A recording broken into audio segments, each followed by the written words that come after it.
مولانا صاحب، آپ لوگوں کا ہدف اور ٹارگٹ وہ عمران خان ان کی حکومت ہے؟ ہمارا ہدف عوام کو اس کا ووٹ کا حق واپس دلانا ہے، یہ ہے بنیادی چیز اور اس میں رکاوٹ جو ہے یہ عمران خان کی ایک ناجائز حکومت ہے جو کھڑی کر دی گئی ہے۔ اگر دھاندلی کی ہے اور دھاندلی کے ذریعے اس کو لائے ہیں تو یہ بات ہم روز اول سے کہہ رہے ہیں اور اس بات پہ آج تک ہمیں کوئی ہچکچاہٹ نہیں ہے۔ یہ ہوا ہے، یہ غلطی ہوئی ہے پاکستان کے اندر۔ اس کے لیے آپ لوگ کسی متعلقہ فورم پہ کیوں نہیں گئے؟ مثلا عمران خان صاحب تھے اس وقت، وہ کورٹ میں بھی گئے تھے، وہ الیکشن کمیشن میں بھی گئے تھے، تو آپ لوگ اپنے دھاندلی نہیں، کے ہم الزام کو پروو کر یہ عوام کا مسئلہ ہے، عوام کی جنگ عوام کی عدالت میں لڑی جاتی ہے۔ وہ کسی نصف النہار پہ اگر آپ کو سورج نظر آ رہا ہوتا ہے تو آپ کسی جگہ کسی ادارے میں نہیں جاتے کہ ثابت کرو کہ اس وقت سورج ہے یا نہیں ہے۔ یہ اس طرح کی دھاندلی ہوئی ہے، اس طرح کی ناجائز حکومت ہے کہ یہ نصف النہار کی طرح ناجائز ہے جی، اور اس کے لیے ہمیں کسی بھی فورم پر جانے کی کوئی نہ ضرورت تھی اور نہ آج محسوس کرتے ہیں اور نہ کل محسوس کریں گے۔ لیکن جب آپ اس حکومت کی آڑ میں اداروں کو کرٹیسائز کرتے ہیں، اداروں کو کمزور کرتے ہیں، اس وقت ایک طرف انڈیا کی طرف سے خطرات ہے، دوسری طرف عالمی سازشیں ہو رہی ہیں ان اداروں کے خلاف، اور پھر آپ اور نواز شریف جیسے لوگ بھی ان کو نشانہ بنائیں گے تو یہ خدا نہ ملک... کرے باہر سے کوئی سازش آئے، ہم ہندوستان یا کسی بھی پاکستان کے دشمن کے ساتھ اپنے ملک میں ایک قوم ہے اور ایک قوم ہو کر ہم اس کا مقابلہ کریں گے۔ بنیادی بات یہ ہے کہ ہم پر یہ اعتراض کرنے سے پہلے ذرا عمران خان کی تاریخ بھی تو دیکھ لینا کہ انہوں نے اقتدار سے آنے سے پہلے انڈیا میں، دوسرے ممالک میں، خود پاکستان کے اندر کتنی تنقید کی اور کیا زبان استعمال کی، یہاں تک کہ انہوں نے کتاب لکھی، اور کتاب کے اندر تو آدمی ذرا سوچ سمجھ کر لکھتا ہے نا۔ جلسے میں آدمی جذبات میں آ جائے، انٹرویو میں آدمی جذبات میں آ جائے، سلیم صافی کو انٹرویو دے رہا ہے اور وہ آپ کی زبان پہ کوئی لفظ زبردستی لے آئے کسی طریقے سے، یہ تو ہو سکتا ہے، امکان ہے انسان کے اندر، لیکن جب آپ نے خود تنہائی میں بیٹھ کر باقاعدہ سوچ سمجھ کر لکھتا ہے تو اس کتاب میں جو انہوں نے لکھا ہے، اداروں پر تو تنقید وہ تھی، یہ تو نہیں ہے۔ اور اگر آپ قوم آپ کا ساتھ نہیں دے رہی، قوم آپ سے کہتی ہے کہ جائز اسمبلی ہے، تو اس وقت بھی تو کوئی کورٹ میں نہیں گیا تھا نا، یہاں دھرنا دیے بیٹھے تھے اور پھر ان کو اٹھانا پڑا۔ لہٰذا ہماری اور ان کی پوزیشن مختلف ہے۔ ہم ہمیشہ اداروں کے لیے ڈھال بنے ہیں، کوشش کی ہے کہ ہمارے ادارے جو ہیں وہ محفوظ رہیں، وہ ملک کی خدمت کریں۔ ہم پر اگر خودکش حملے ہوئے ہیں تو ہم نے یہ سب اس لیے برداشت کیے ہیں تاکہ ملک مضبوط ہو جائے اور پاکستان کے اندر انارکی نہ پیدا ہو اور ہمارے ادارے جو ہیں وہ جنگ میں نہ جائیں جی۔ ہم نے اگر کیسے ڈال بنے ہیں آپ اداروں کے لیے؟ ملک کے لیے بنتے ہیں نا جی، سیاسی ادارے ہیں، ہم یہ سوچتے ہیں کہ ہمارے ملک میں امن و امان ہو، تو اگر ان حالات میں ہم نے ایسے موقف لیے ہیں کہ جس سے ہمارے ادارے کو استحکام ملتا ہو، ملک میں قیام امن کے لیے ان کے کردار کو راستے ملتے ہوں، اگر وہ سمجھتے ہیں کہ ہم دہشت گردی کے خلاف لڑے ہیں تو کیا ہم نے نظریاتی طور پر ان کی سپلائی لین نہیں بند کی؟ کیا ہم اس کا نشانہ نہیں بنے؟ کیا ہمارے علماء کرام نشانہ نہیں بنے؟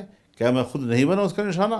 اور پھر اگر یہ ایبٹ آباد کا واقعہ ہوا، اسامہ بن لادن کا واقعہ، تو کیا اس وقت آصف علی زرداری اس کی حکومت تھی، کیا وہ میدان میں نہیں اترے؟ اس نے ساری ذمہ داری اپنے اوپر نہیں لی اس بات کی؟ کیا جب اے پی ایس کے اوپر حملہ ہوا پشاور کے اندر تو اس کی ساری ڈھال نہیں بنے ہمارے نواز شریف صاحب جی؟ سیاستدانوں نے ہمیشہ کوشش کی ہے کہ وہ اپنے اداروں کے ساتھ کھڑے ہو جائیں، ان کی مشکل میں ان کو سہارا دیں، لیکن یہاں تو عمران خان ڈھال بنا کر سیاست کر رہے ہیں، تو اس لیے دونوں میں بڑا فرق ہے۔ اچھا، ماضی میں تو آپ لوگوں نے یہ کیا ہے، لیکن آج آپ کیوں سنت عمران تازہ کر رہے ہیں؟ کیونکہ آپ کے پی ڈی ایم کے سٹیج سے سربراہوں کے نام لیے جاتے ہیں، ان پہ تنقید کی جاتی ہے۔ آپ نے پہلے کہا کہ میں پنڈی کی طرف تو جاؤں گا۔ ظاہر ہے جی، ہم واضح طور پر کہہ دینا چاہتے ہیں، ایک ایسی غلطی ہوئی ہے کہ جس کی سزا پورے ملک بھگتے گی۔ پاکستان کمزور ہو گیا ہے، معاشی لحاظ سے کمزور ہو گیا ہے، پڑوسیوں کے لحاظ سے کمزور ہو گیا ہے۔ آج چائنا کا تعلق آپ کے ساتھ وہ اس میں گرم جوشی نہیں رہی ہے، آج سعودی عرب کے تعلقات میں گرم جوشی نہیں رہی ہے، آج UAE کے تعلقات میں گرم جوشی نہیں رہی ہے، پوری دنیا جو ہے وہ آپ کو کمزور سمجھ کر آپ کے ساتھ ڈیل کر رہی ہے۔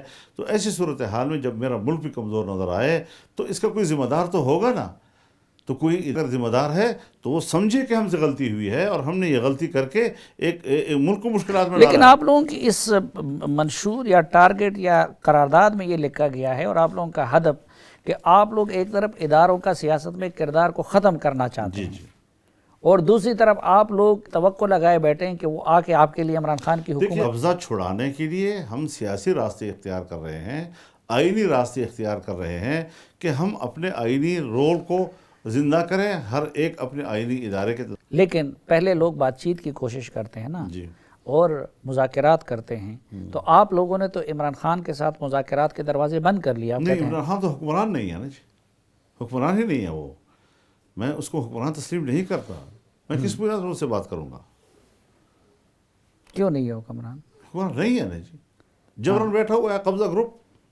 ہاں، تو قبضے کو ہم نہیں مانتے جی۔ تو آپ اسٹیبلشمنٹ سے بات چیت کے لیے PDM تیار ہے؟ اگر اسٹیبلشمنٹ سنجیدگی کے ساتھ اس بات کے لیے تیار ہو کہ ہم ملک کے نظام کو بہتری کے لیے اور ملک کو ایک آئینی سیاست کا راستہ دینے کے لیے، تو پھر بات ہو سکتی ہے، معاملات سنجیدگی کے ساتھ، خفیہ نہیں، کھل کر بات ہو، اعلان پبلک کے سامنے، پبلک کا نقصان ہوا ہے، ملک کا نقصان ہوا ہے، میز پر آ کر بات کریں۔ یہ کچھ لوگوں سے PDM کے خفیہ باتیں نہیں ہو رہی ہیں؟ نہیں، آپ کانفیڈنٹ ہیں؟ آپ کے ساتھ بھی نہیں ہو رہی، اور حکومت کے ساتھ کوئی امکان نہیں ہے؟ دیکھیے، میں ایک بات اور دوبارہ کہہ دوں جی، جس کے طرف آپ اشارہ کر رہے ہیں کہ کوئی خفیہ بات یا کوئی خفیہ بات، میں نے بار بار اس بات کو دہرایا ہے کہ خفیہ باتیں کرنا یہ ہماری ضرورت نہیں ہے، یہ ان کی ضرورت ہے۔ بعض دفعہ انہوں نے رابطے کیے ہیں، لیکن جب ایک فریق، میں اور آپ بیٹھے ہیں، آپ کی نہیں ہوگی، لیکن نہیں، زرداری صاحب جن کے کیسز میں ہیں ان بتاتا کی تو ہوں، ضرورت ہے۔ میں اور آپ ہیں ایک کمرے میں جا کر، ہم نے، آپ نے کہا کہ اس کو ذرا آپس میں رکھنا ہے، مجھ پر فرض ہو جاتا ہے کہ میں اس کو آپس میں رکھوں، یہ ایک شرعی حکم ہے، اور ایسی اگر صورت ہے تو یہ ان کی مجبوری ہے، اگر ہم لحاظ رکھ رہے ہیں تو ان کا لحاظ رکھ رہے ہیں، لیکن ہم یہ چاہیں گے کہ اس سے مسائل حل نہیں ہوتے۔ لیکن مولانا صاحب، آپ ہمیشہ ہمیں درس دیتے تھے، 73 کے آئین کا ذکر کرتے تھے، خود طالبان کو بھی آپ آئین اور نظام کی طرف بلاتے تھے، اب آپ کہتے ہیں کہ میں نہ نیب کو مانتا ہوں نہ ان کے پاس جاتا ہوں، اب نیب ایک آئینی اور قانونی ادارہ تو ہے۔ دیکھیے، میں جو کچھ کر رہا ہوں میں اپنے ملک کے آئین کے لیے کر رہا ہوں، میں اس کی حقیقی عملداری کے لیے کر رہا ہوں، میں قانون کی عملداری کے لیے کر رہا ہوں۔ ہمارے ملک میں اس وقت جو کچھ ہو رہا ہے وہ آئین کے خلاف ہو رہا ہے۔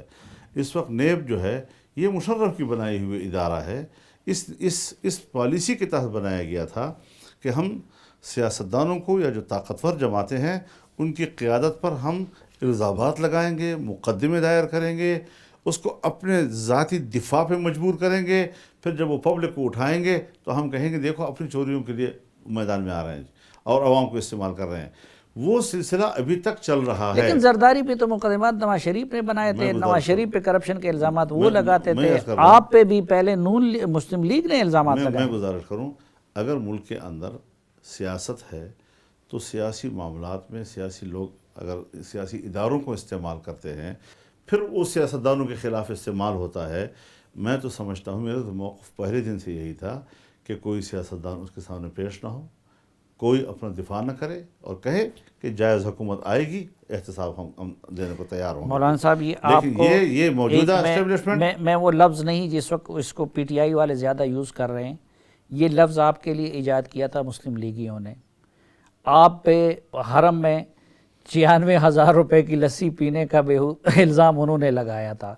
اسی طرح پیپلز پارٹی کے نہیں، بارے ایسا میں نہیں ہے، میں بتاؤں آپ کو، ٹھیک ہے، اس میں اختلاف ہمارا مسلم لیگ کے ساتھ تھا، اس میں کوئی شک نہیں ہے، ہمارا اختلاف تھا ان کے ساتھ، لیکن میرے خلاف الزامات جتنے بنائے تھے وہ خفیہ اداروں نے بنائے تھے، اور خفیہ اداروں نے سیاسی لوگوں کے منہ پہ دے کر پبلک کے سامنے لائے تھے، اور پھر سیاسی ادارے ناکام ہوئے، خفیہ ادارے، اور خفیہ اداروں نے مجھ سے معافی مانگی ہے۔ یعنی اس وقت نواز شریف سے وہ کام لیا جا رہا تھا جو اس وقت عمران خان سے لیا جا رہا ہے۔ ظاہر لیا گیا ہوگا، لیکن وہ باتیں ختم ہو گئیں جی۔ جب سب نے تسلیم کر لیا کہ کچھ نہیں ہے تو پھر کچھ نہیں ہے۔ نہیں، لیکن آپ کا کچھ نہیں ہے والا معاملہ نہیں ہے۔ اب دیکھیں کہ ٹھیک ہے ان کو اتنا تو میں آپ کے سوال کے جواب میں ایک معافی چاہتا ہوں، ایک جو بات اتنا تو ثابت ہو گیا نا، کوئی الزامات تھے اور بس۔